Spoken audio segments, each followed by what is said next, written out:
Okay, page one. I'm pretty sure I start every single video out with okay. Page one, number one says find the inverse, use the calculator and graphing to figure out domain restrictions. So,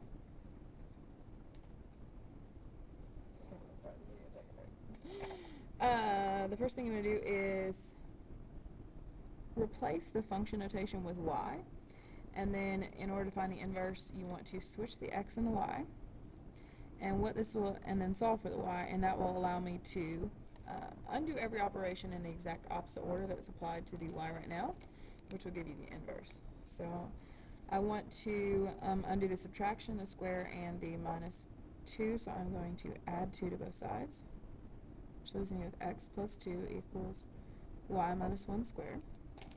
And then I want to undo the square, so I square root both sides, and when you square root, there are two answers. You've got to remember the plus and the minus. And so I've got plus and minus the square root of x plus 2 equals now y minus 1. I no longer need the parentheses. And then I'm going to subtract the 1 over, leaving me with, I'm going to go plus and minus the square root of x plus 2 and then minus 1. And instead of writing y inverse, I'm going to go back to the original and say h inverse of x. So go back to the original function notation. Okay, so as far as domain restrictions, we started with a parabola, which is a full both sides. It's got the to the right 1 and down 2, and it's a parabola like this, right? So it makes sense that its inverse would have to have two parts because a radical is only half of a sideways parabola. So this is shifted to the left 2 and down 1, so left 2 and down 1. So you got the positive radical and the negative, which makes sense as a reflection across. Maybe not the way I drew it, but anyway, it is. Okay, so there are no domain restrictions when I start with a parabola and end with a radical. As long as you remember your plus and minus, you're good. It's just that when I start with a radical and go to a parabola, so let's discuss that. So again, replace the function notation with a y, switch the x and the y, 1/2 the square root of y minus 1, and then undo the operation. So I want to add 1. So I get x plus 1 equals 1/2 the square root of y.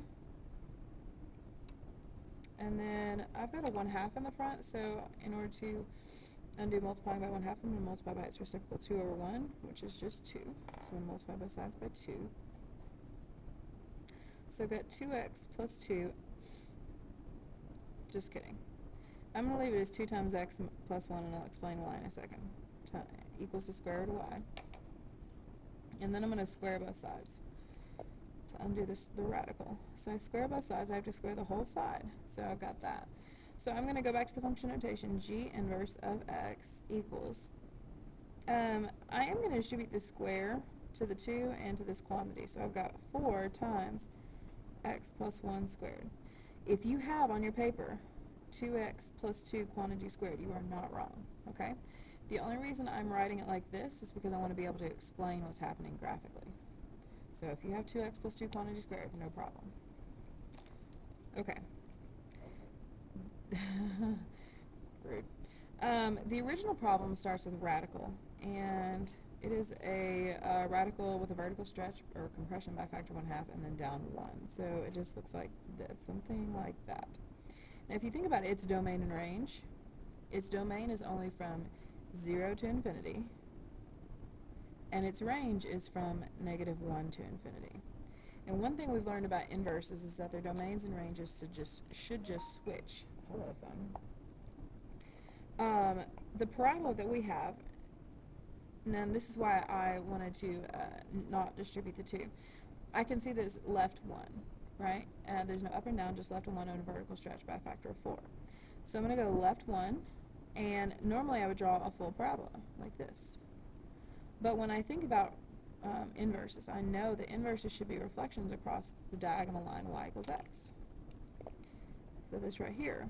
And to say that you start with only half of a sideways parabola and its reflection is a full upright parabola is wrong. So what I have to do is recognize that this portion is not part of the inverse. Now I can also figure that out by just looking at this right here, the domain and range. the domain range of my inverse should be, well, since the domain of my original is 0 to infinity, my range should be 0 to infinity of my inverse, which works because 0 up to infinity. And then my range of the original, -1 to infinity, should be my domain of my inverse, -1 to infinity. A parabola has negative infinity to positive infinity. So that right there actually tells you what your domain restriction is. X has got to be greater than or equal to -1. Now, all that being said, if you know all of this, if you can remember it, then all you got to do is find the domain and range of your original and use the range of the original to figure out your domain restriction of your inverse. And so if you start, and I'll show you how to do that on number 4. So my final answer is going to be, little highlighter.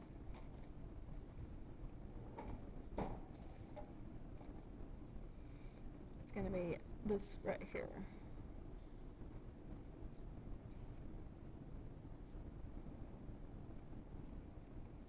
Good Lord, I would not highlight. And that one is that right there. Okay, number 3. I'm starting with a radical, not a radical, a parabola, quadratic, whatever. Replace the h of x with the y. So switch the x and the y. X equals 2y squared plus 1. Start solving for y. I'm going to subtract 1. So x minus 1 equals 2y squared. Divide by 2. So, okay, again, 2 options. I could write x minus 1 divided by 2 equals y squared, or I could write 1/2 times x minus 1 equals y squared. It's really up to you. It does not matter to me. Alright, just that if it was multiple choice, you would be able to match it to either one. I need to undo the square, so I square root, and if I square root either one, I've got to remember to put plus and minus. So that is gone. And so here's my answer. I'm going to go back to the original function notation. H inverse of x equals either plus and minus the square root of x minus 1 all divided by 2, or plus and minus the square root of 1/2 times x minus 1. Okay. Now remember, when I start with a parabola and I end up, it's a full upright parabola, I've got both a positive and a negative radical, we're good. No domain restrictions to worry about. Switch x and y. X equals 2 times the square root of y minus 3 plus 5. And start the process. I'm going to subtract 5, so x minus 5. I have a lot of people that would divide by 2 right now, and you can do that, but you've got to remember to divide everything by 2, and most people forget to divide 5 by 2, so it's always a good idea to undo the addition or subtraction first, if it's outside of everything else. I have a lot of people right now that would square, and, you know, sure, if you remember to square every single thing, but most people forget to square the 2, so I'm going to divide by 2 first, or multiply by 1/2. And I'm going to multiply by 1/2.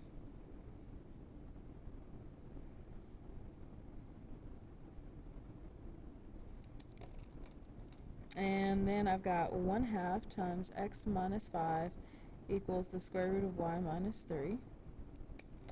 Or you could have x minus 5 divided by 2 equals the square root of y minus 3. So either one. Next, I'm going to undo the square root by squaring both sides. So I'm going to square this whole side, and this becomes 1/4 x minus 5 quantity squared equals y minus 3. Or if you were writing it like this, x minus 5 over 2 quantity squared equals y minus 3. Which you could even see then that you could square the 2 and say x minus 5 squared over 4, but I just like the number in the front so I can see the parabola. And then I've got, I'm going to add 3, so I've got 1/4 x minus 5 quantity squared plus 3, and there's my inverse, g inverse of x, except for the fact that I started with a radical, which means I have a domain restriction when I find the inverse. So I'm going to graph the original, find its range, and then use that to figure out my domain restriction. So this is a radical shifted to the right 3, and up 5. Okay, it's got a vertical stretch by 2, but that just affects the shape, not the location. And I see that the domain would be 3 to infinity, and the range would be 5 to infinity. And that right there, the range of the original, tells me the domain restriction of the inverse. So that should be x is greater than or equal to 5. If you actually sketch this parabola, you'll see that it can only be the right-hand side. It goes right 5 and up 3. I'll go ahead and show that. It goes right 5 and up 3, which means it would be only this half of the parabola, the right half. This side does not exist as its inverse. Okay, so there is my answer.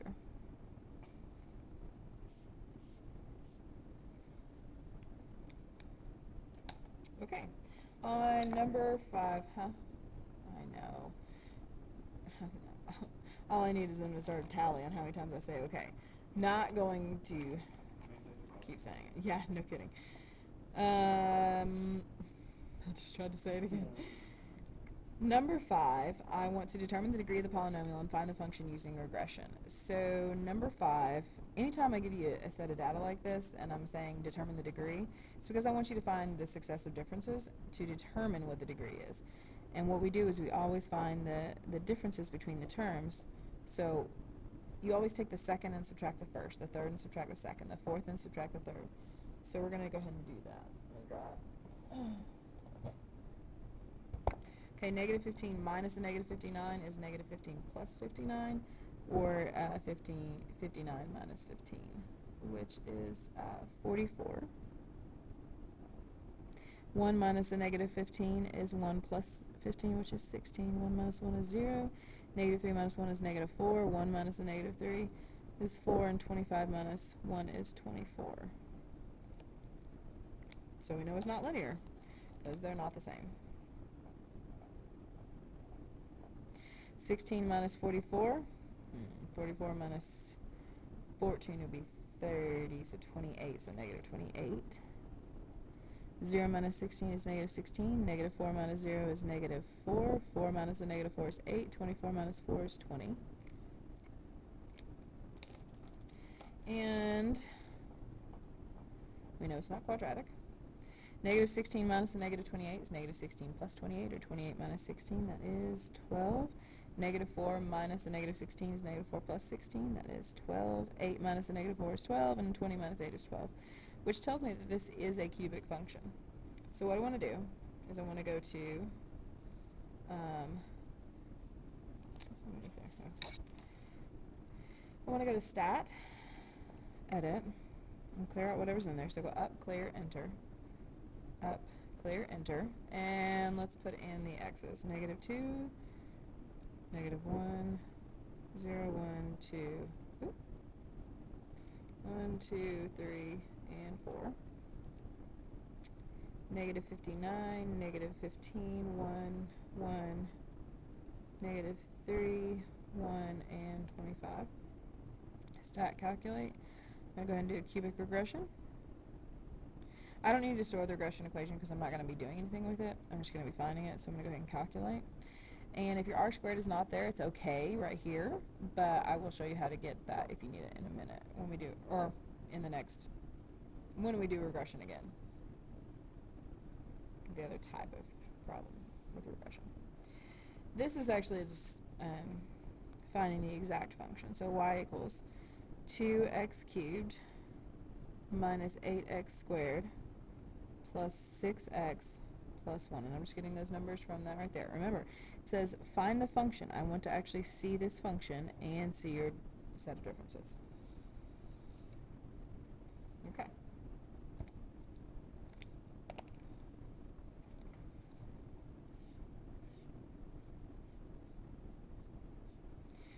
Number 6, we do the same thing. Differences. 9.2 minus 11.7 is 2.5.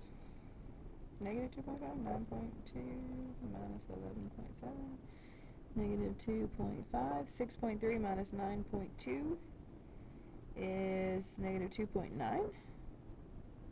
3 minus 6.3 is negative 3.3. And I start to notice that this is going down by 0.4, and so I'm pretty sure it's just going to keep doing that. Negative 0.7 minus 3 is negative 3.7, and that is another negative 4. So I'm just going to go negative 4.1 and negative 4.5, which lets me know that the next set of differences is going to be the same. They are all negative 2.9 minus a negative 2.5 is negative 0.4, and they're all negative 0.4. So I know that this is a quadratic function.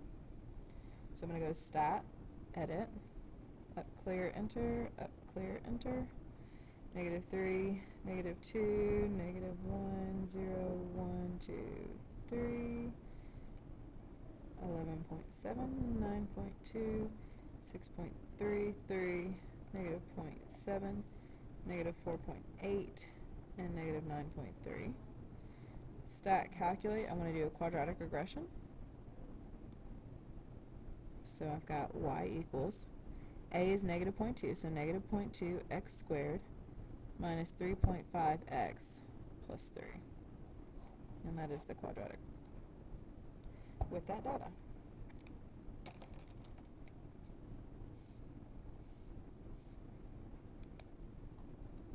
Alright.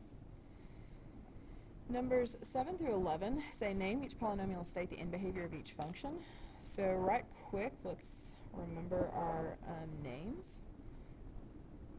I'll start. Mine's Jennifer. Just kidding. That's really funny. Okay, so the degrees are, if you have a degree of 0, then it's a constant function. If you have a degree of 1, then it's linear. 2 is quadratic. 3 is cubic. 4 is quartic, and 5 is quintic. And anything more than 5, 6, and above is polynomial of degree whatever. As far as naming, you need the degree and the number of terms. So in the number of terms, we only have 3 names. We have, if you have 1 term, you're a monomial. 2 terms, you're a binomial. And 3 terms is a trinomial, which I all of a sudden decided to not capitalize. Okay. Anything higher, we would say with this many terms. It also says state the end behavior, so the end behavior options. I've got 4 end behaviors. Up, up, down, down, woof, down, up, and up, down. And so those I'm going to use to talk about when I write the limits, but that is not what you should be writing as your answer. This number 7, it has the highest power is a 4, so I know it's a quartic, and there are 2 terms, so it is a quartic binomial.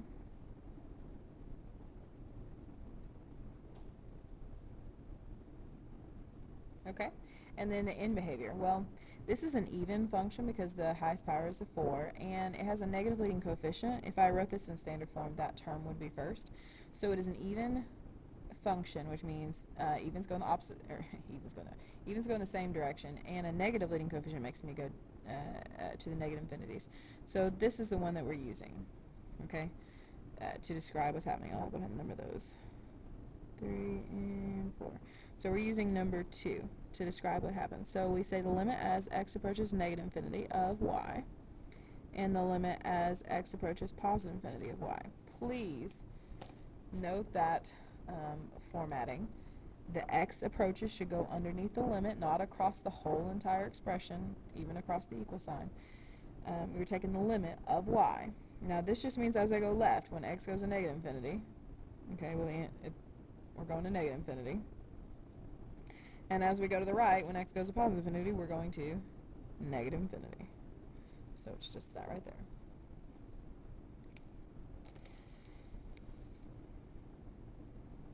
Quartic binomial and end behavior. Number 8. The highest power that I see is a power of 5, which means it's a quintic. And then there are 1, 2, 3, 4 terms, which I don't have a name for, so quintic poly with 4 terms. And that's how I would name that.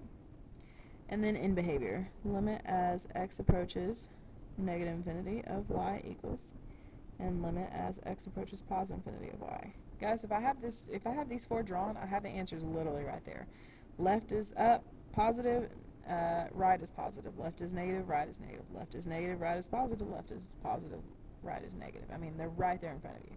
So please do your best to internalize what the limit notation means and what I'm asking you to do.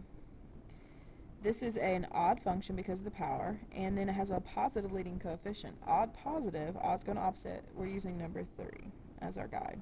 Okay? So as x goes to the left, and as x goes to the left, y goes to negative infinity. And as x goes to the right, y goes to positive infinity.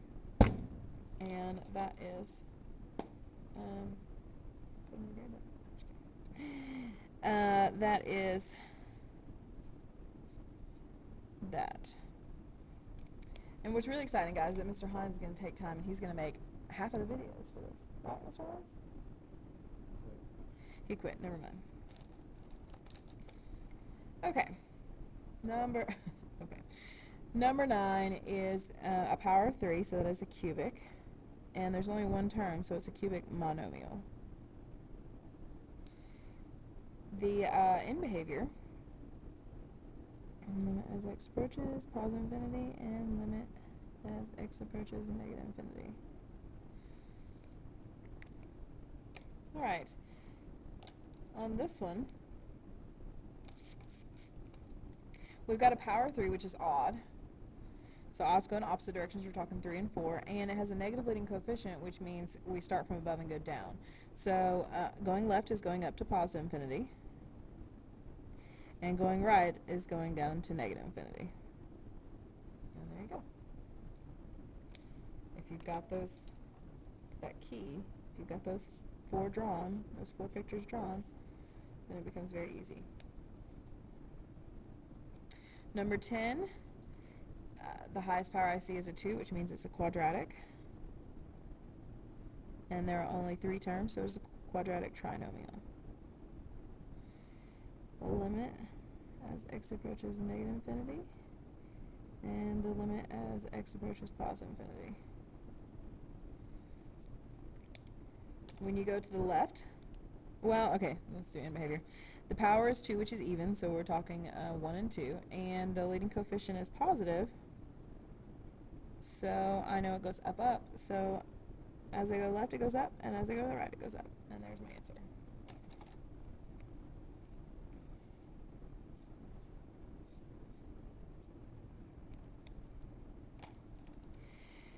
And then number 11, the highest power I see is a 7, and I don't have a name for that, and I have 1, 2, 3, 4, 5, 6, 7 terms. I don't have a name for that, so we just say polynomial, or poly, of degree 7 with 7 terms. Since I've already stated poly, I don't have to say polynomial of degree 7, polynomial with. I can just say polynomial of degree 7 with 7 terms, and that is the name. And then the in behavior, limit as x approaches negative infinity, good lord, and of y, and the limit as x approaches positive infinity of y. The power is 7, which is odd, and the leading coefficient is negative, so odd negative is number 4. So as I go left, it goes up, and as I go right, it goes down. And there is your end behavior. And that is page 1. So I'm going to go ahead and close out the video and start the next one.